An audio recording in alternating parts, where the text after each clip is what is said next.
त्या गेल्या म्हणजे कुठे गेल्या? भाजपमध्ये. त्या जाणारच होत्या. जेव्हा त्यांना मुंबई बँकेचं मोठं पद दिलं गेलं तेच आमिष होते.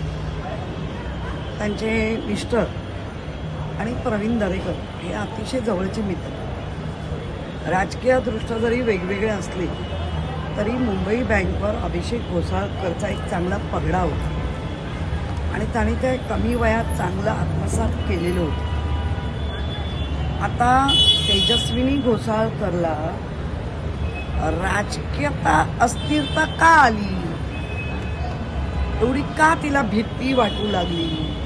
मुळात तुझा बेसच घोसाळकर कंपनीपासून आहे. तुझी ओळखच अभिषेक घोसाळकर आहे.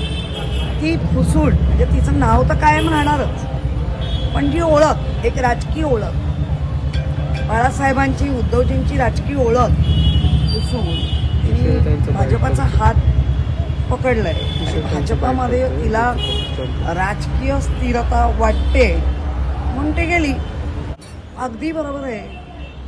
एकतर मुलगा गेल्यानंतर सून ही मुलगी असते आणि ती सून मुलगी असताना तिच्या पदरात 2 लेकरं असताना तिचं वय हे आजही लेकरं झाली तरी ती मला वाटतं 35च्या पुढे गेलेली नाही.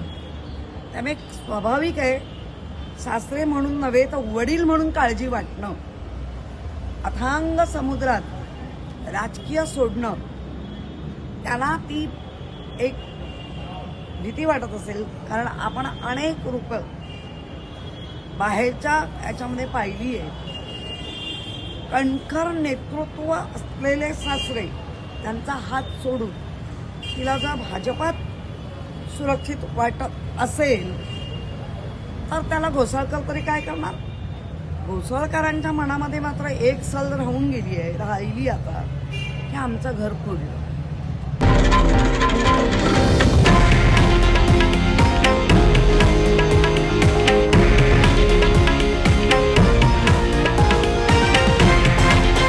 हे आहे देशातील नंबर 1 न्यूज नेटवर्क आणि आपण पाहत आहात TV9 मराठी, एकमेव.